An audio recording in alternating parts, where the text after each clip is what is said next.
झूठ और बेरोजगारी का एक मामा देखा था। साल में सबसे ज्यादा क्राइम अपराध अगर कहीं हुए तो मध्य प्रदेश में 2023 को 4,000 करोड़ रुपया कर्ज लिया। 24 मार्च 2023 को 1,000 करोड़ रुपया कर्ज लिया। 29 मई 2023 को 2,000 करोड़ रुपया कर्ज लिया। 14 जून 2023 को 4,000 करोड़ रुपया कर्ज लिया। करोड़ रुपया सरकार फिर से कर्ज लेने वाली है।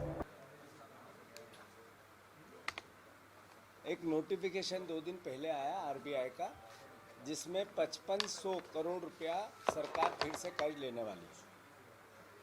पिछले 19 साल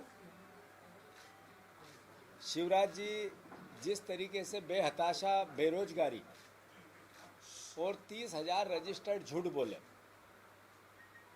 तो हमने झूठ और बेरोजगारी का एक मामा देखा था।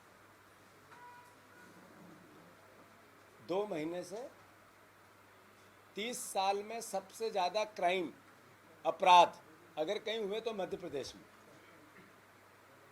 और पिछले 1 साल में 28,000 करोड़ रुपया शिवराज जी ने कर्ज लिया था, उनकी सरकार ने लिया था। 2 महीने में 15,000 करोड़ रुपए का कर्जा आदरणीय शिवराज सिंह हमारे आदरणीय मोहन भैया ने ले लिए, मोहन यादव जी ने ले लिया। एक दिमाग में स्वतः आती है बात कि 19 साल झूठ और बेरोजगारी के मामा थे, 2 महीने कर्ज और क्राइम के काका हैं।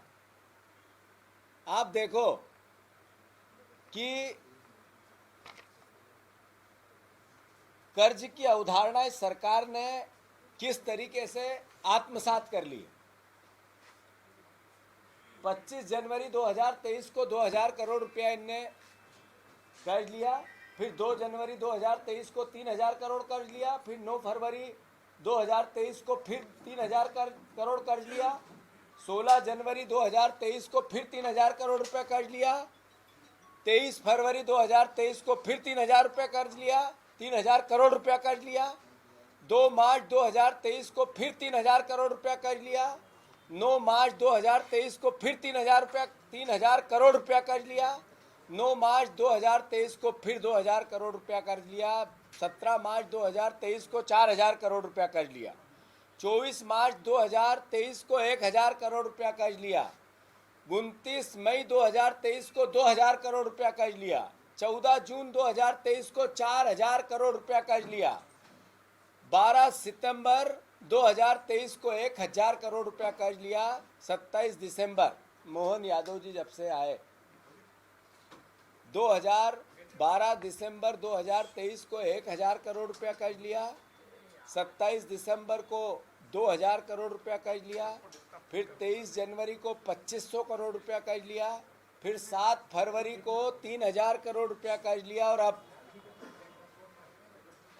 20 तारीख को 20 फरवरी को फिर 5,500 रुपये कर्ज लिया।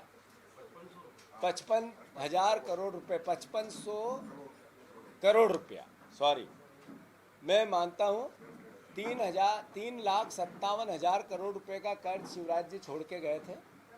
पिछले साल लगभग 42,000 करोड़ रुपया, 28,000 करोड़ रुपया कर्ज शिवराज जी ने लिया था।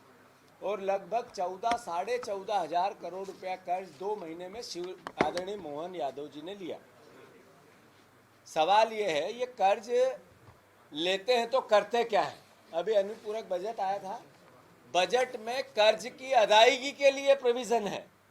मतलब अब लगभग 35 से 38,000 करोड़ रुपया पर साल हमें सिर्फ कर्ज का अदायगी देनी है लगभग, और कर्ज की किस्तें देनी है। यानी आपका अनुमानित बजट ये बनाते हैं 2 लाख करोड़ रुपए से कुछ ऊपर, उसमें से लगभग 1.25 लाख करोड़ रुपया, 1.5 लाख करोड़ रुपए का काम होता है जो आवक जावक ईमानदारी से होती है, जिसको खर्च भी किया जाता है और आता भी है। बाकी अनुमानित होता है जो अगले साल फिर कोलैप्स हो जाता है, नई व्यवस्था बन जाती है आर्थिक व्यवस्था के अनुसार। उसमें से 38,000 करोड़ रुपया लगभग सिर्फ कर्ज की अदायगी देनी है। और ब्याज देना है। मध्य प्रदेश के निवासियों, ये सरकार को हम चुनते हैं अलग अलग मुद्दों पे, भावनाओं पे,